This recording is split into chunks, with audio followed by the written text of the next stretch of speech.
Hey guys, welcome back to Collecting Nolan, and this is going to be another Sensational Set Sunday where we discuss the 7-Eleven Slurpee coins. So let's go ahead and get started.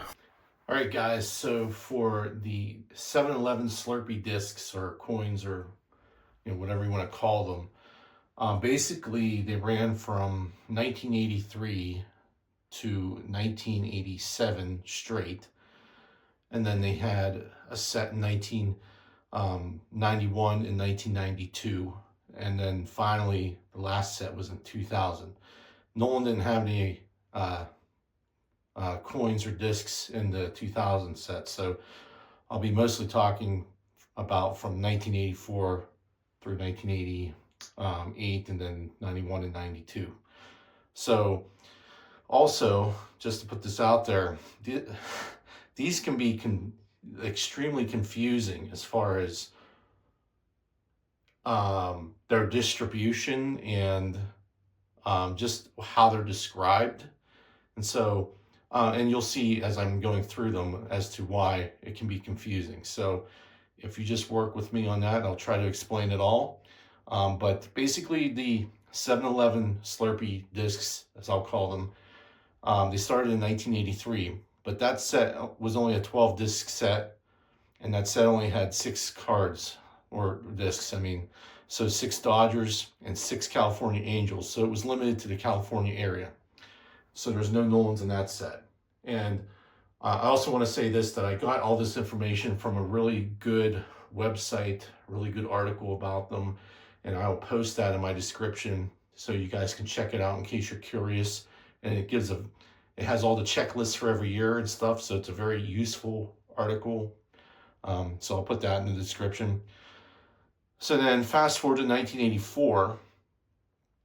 So there were 3 regional releases of 24 players, with the first 6 discs of each of the regional sets being the same players.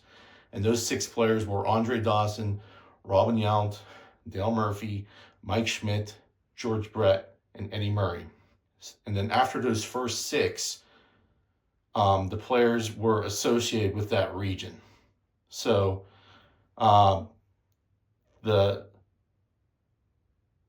3 regions were East, which had an H designation on the back, Central, which had an E designation on the back, and the West, which had a K designation on the back. And to me, none of those abbreviations make any sense whatsoever as far as why you would use H for East and E for Central. I thought maybe it had something to do with like shipping codes or distribution codes, but I am not seeing that with my limited research that I did. So if anyone has any information about that, that would be cool to know as to why they would choose that. But for the 1984 set, Nolan was in the West designation. So this is the 1984 Slurpee. So it basically has 2 photos of him. Let me see if I can get the other one to pop up. So that's the first one, and then him in his wind-up, which is cool. But this is like a blue front, like a blue frame with the 34 on the sides, his number, and it has an orange back. And 1984, 7-Eleven with their logo and Slurpee. And down here you can see the K designation. And also you can see that they used Roman numerals to label their card numbers. So his is number 13 of 24, X, 3 ones after it, that's 13, and then 24 X, 1V, that's the 24. So for all of us that still use Roman numerals, this is very easy to read. But for all of us who do not, unless you're familiar with the Roman numerals, which to an extent I guess I am, but it's just weird. Like, these are just kind of weird. So but this is the 1984 card, and it shows he has 219 wins and 195 losses in this year. So I like these. because they're just unique. They're not something you see every day. And so I thought I'd present them because, one, because they're also very confusing. Like, I had to look into this quite a bit to decipher what the heck was going on, because as you see throughout the years, there's going to be additional regions that they talk about. So going into 1985, they went from 3 regions in 1984 to 5 regions in 1985, and each of those 5 regions had 16 discs. So there was the East, which was labeled with a JH on the back. So not only did they use abbreviations that make 0 sense, at least to common folk like you and me, but they also changed them throughout the years. And then they also changed the regions. And so in 1985, going back, there was an East that has a JH on the back. There was a Great Lakes region that had an AC on the back. There was a West region that used DH. And then there was a Southeast, which used DT, and a Southwest, which used a PJ designation. And Nolan was in both of those. So Nolan was in 2 regions where other players were only in 1. It's very confusing, but here is the 1985 version. So it has a blue front, and it has like the pose of Nolan going through his follow through and a profile pic, which this is awesome. Like, this is a pretty cool card, in my opinion. But these are only 1.75 inches in diameter. So they're kind of small, but they're still considered cards, and they are on the PSA checklist. But so on the back, you can see here that this is the PJ, which designates it as the Southwest region version. And it is number 1 out of 16. So each region had 16 discs, and this is number 1 on Nolan. So 1985 up top, his career record. And it talks about some of his career stats here. He was the Major League all-time strikeout leader. Sorry, it's going out of focus. At this time, with 3,874 strikeouts. He also has an NL record of 5 no-hitters on this disc. So, just it captures that moment of time pretty well. It's just with the amount of regions and how players can span different regions, it can become very confusing. So this was the Southwest version, and the Southeast version is right here. Actually, it's not. Hold on one second. Oh, you know what? I don't have the Southwest for the South. I don't have the Southeast version. So basically, it would be the same card. On the front, it'd be still dark blue. But on the back, instead of this purplish pink thing color, it would be a light blue color on the back, and that would be your Southeast region. So I do not have that yet, and I think that one's harder to come by. So then moving forward into 1986, there was only 4 regions that year, and each region had 16 coins or discs. However, each disc had 3 players on it, unless that disc had Doc Gooden on it. He was the only player on his disc, and he was always the number 1 disc in that set, and he was in every set. So across the 4 regional releases, he was always the number 1, because I think that was his rookie year, maybe, I'm not sure. Okay, so, but then Nolan was in every one of these regions. So we'll start off there. So the first card is the East region, which there's Nolan there, and then has Steve Carlton there, and then if you flip it up, it's got Tom Seaver there. And this has Slurpee Baseball Superstars. And on the back, it has the 1986 with the 7-Eleven. And it talks about the Strikeout Kings. So, you know, and again, still Roman numerals. This is number 8 out of 16, and it's number 8 through all the series.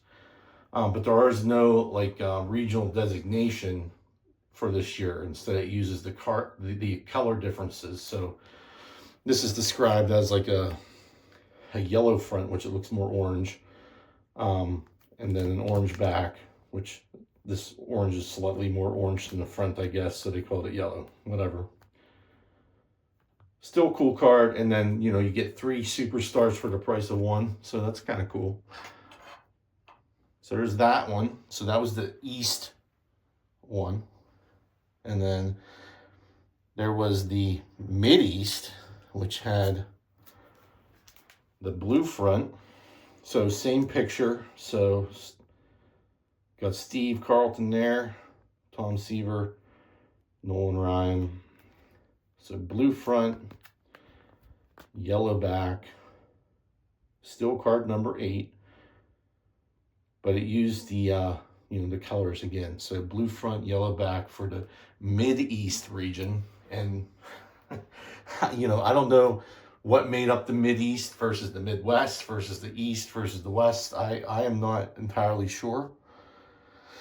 But the next one is the Midwest region, which has the purplish pink front with Nolan, you know, Tom, and then Steve Carlton there, and the orange back. So that is the Midwest one.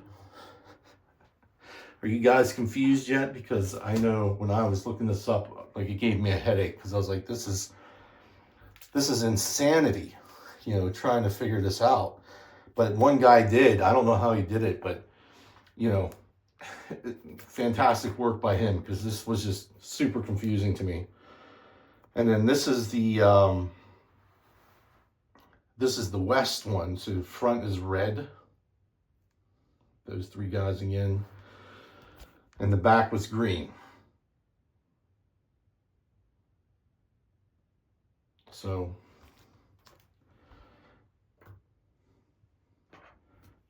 you know, the discs, like I said, I think they're pretty cool. It's just that it's very, when you're trying to collect them, trying to figure out what the heck is going on is sometimes confusing. So in 1987, which was the last year of the promotional offer year, there were 5 regional sets, and there were 3 sets that had 16 discs.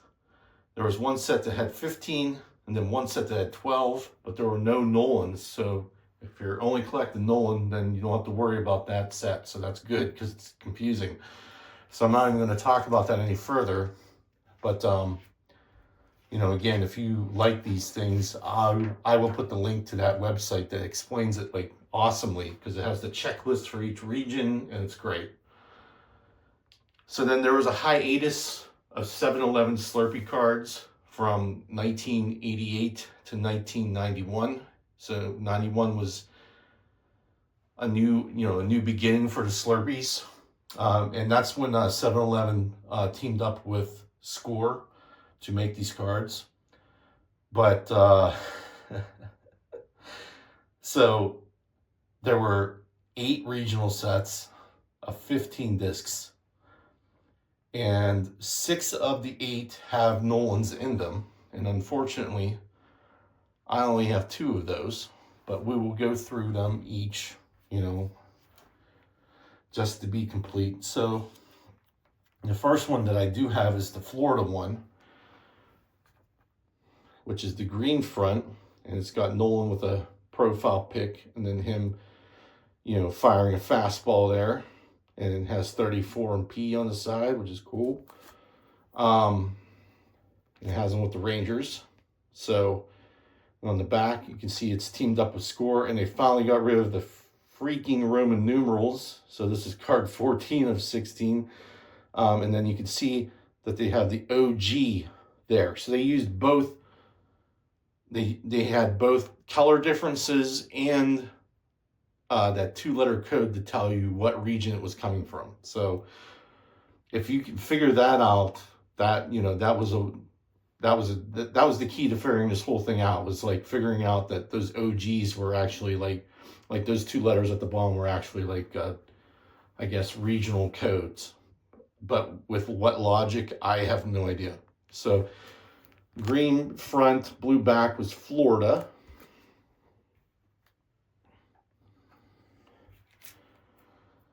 And then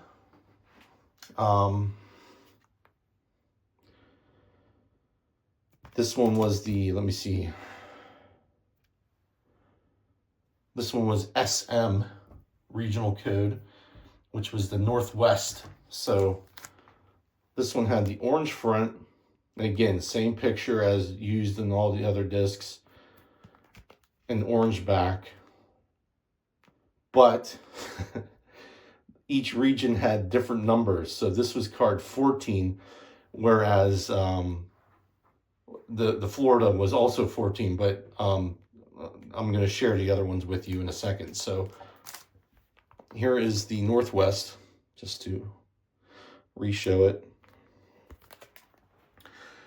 And then so I don't have the other ones, unfortunately, but there was an Atlantic region that had from what I can tell, a red front, black back with a designation of HS on the back.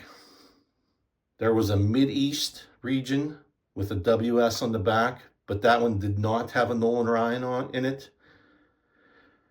There was a Northern California with an HG designation with a blue front and then a light blue back. And Nolan was number 8 in that set instead of number 14. And then there was a Northeast, Northeast region that had an RL designation, but there was no Nolan in that region. And then, of course, the Northwest, that one was SM with orange front and orange back, right there. They had a Southern California one with a PJ designation with a red front and a green back, and Nolan was number 12 in that set.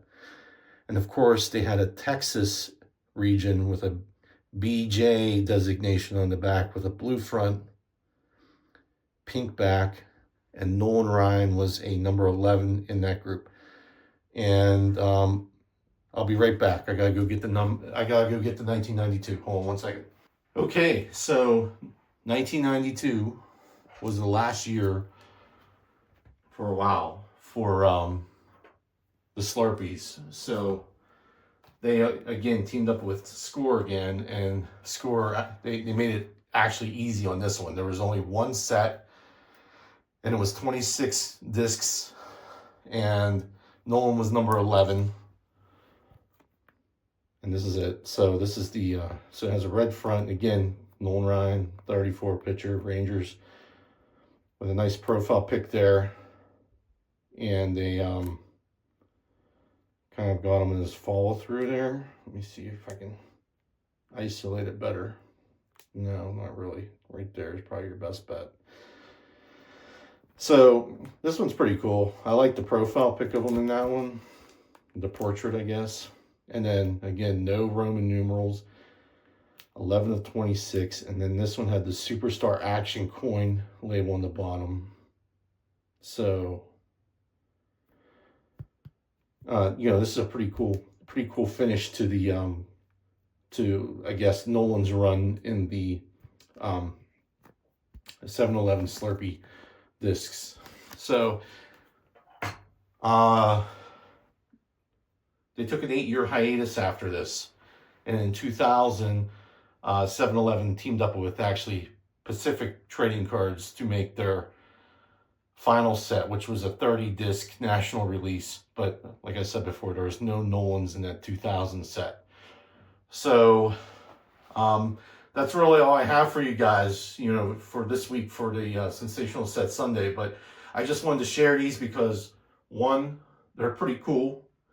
2, they spanned across a number of years, but they were very confusing about how they were distributed. And if you're trying to find them on eBay or, at a card show, They're kind of, it's kind of like like a a hard coding thing. Like it's just, these colors mean this and these letters mean this, and it's just very confusing. So I thought I would just try to share that. And again, I will share that website because that website was very beneficial to me as trying to figure this out.